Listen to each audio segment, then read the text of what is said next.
Hello, I'm Jesenko. I'm a senior software developer at Partisia. And today we're going to talk about the best practices in Rust smart contract development. So first we'll look at our tooling, a short overview, and then we'll look at how to interact with a token contract by hand, and then we'll talk about what an API is, and then how to interact with the contract the recommended way. This is a short overview of our contract development toolchain. On the left side you have a smart contract source. It's usually a lib.rs file. It contains your serialized state, your public actions, and your zero knowledge actions. Then you put that into the cargo Partisia contract command, and out comes two files. You get a WASM file and an ABI file. If you have a zero knowledge contract, the cargo Partisia contract delegates the code to the ZK compiler, and you get a zero knowledge WASM file. You can think of the zero knowledge ZKWA and the WASM files as code, and the ABI is the interface. So let's take a look at this ERC20 token as an example. We have a transfer method.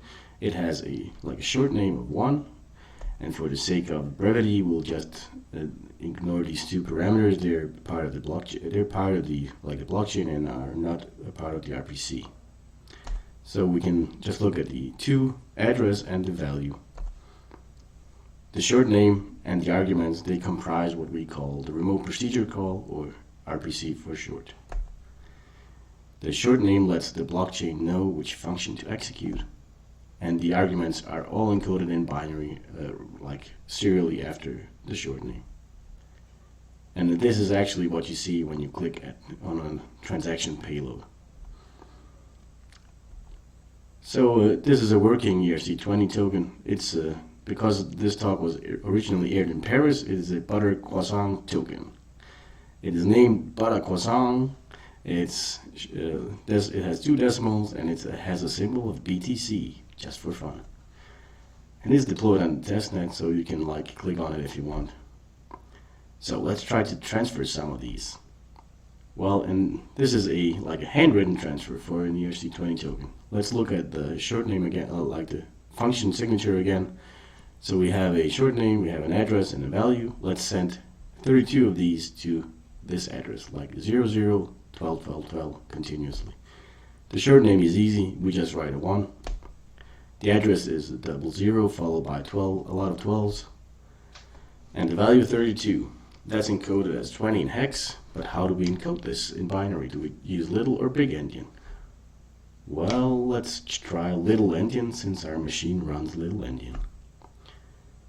So we take the 1, we take the address, we take the value, and there's a link to see it in action, and then the chain expects a big endian, and 20.0 is actually a very, very big number, which is not 1. And that's how you lose all your tokens. So we want to do something that helps us encode these bytes correctly, because this is a very error-prone way to do invocations. So what's an ABI, and why do we want one? The ABI is short for Application Binary Interface. The most famous example is the Win32 ABI. It's the piece of code that lets you run applications written for Windows 2000 20 years ago on your new machine bought yesterday. And the smart contract ABI is like the programmer's interface for a compiled contract. It tells the consumer of the contract a couple of things, like which features the contract uses. Does it use enums? Does it use structs? Does it use zero knowledge? It tells us which actions the contract exposes and how to interpret the state of the contract. So if you look quickly at the development toolchain again, there's the ABI, and let's take a closer look at that. ABIs are automatically generated from the Rust source, and they're generated in a binary format. So if we look at the transfer action again, this is the API snippet, and bear with me, this is kind of technical. The first part is like the string transfer, then we have the short name, we have 2 arguments, we have an address, and its type is 0D, we have a value, and its type is a U64, which is 04 in the API. Let's try using the API to create a transfer RPC using our TypeScript API client. So the code on screen shows a short example of what we just encoded in hand, but using the API. So first we have a output file, or big endian byte output, which is just our buffer. Then we create this builder. We say we wanna invoke transfer. We wanna send it to an address, and the address is encoded just as a string. And this encodes to the very, very correct byte stream of 01, 20. And there's actually a typo here. Up here it should have been 32. But it's a good enough example.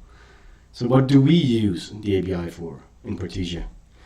We generate the UI controls on the testnet based on the API. So if your contract has an API, you get all the controls and the state and the views generated automatically.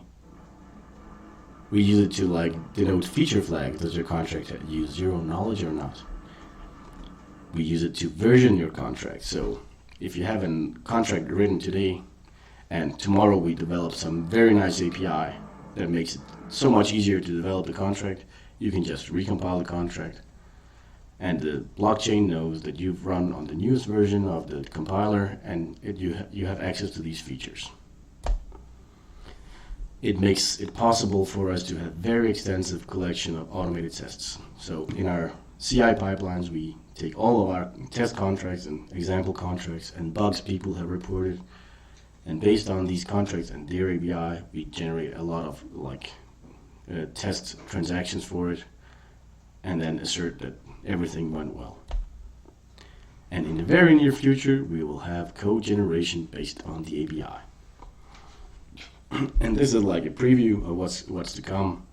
So using the API, we can generate some type-safe code, which lets you write correct invocations without being afraid of breaking your, flipping the endian or encoding something wrong. The first version will generate in Java, because that's what we use internally. And running it is like a command line. It takes an API and it outputs a Java file. And looking at the example, you can see you create a blockchain address, you transfer 32, and then it prints out the same RPC. And this is much better to work with, because there's you never have to type the string transfer. If the API changes it and the transfer is renamed to, let's say, transfer 2, then you get a compile error.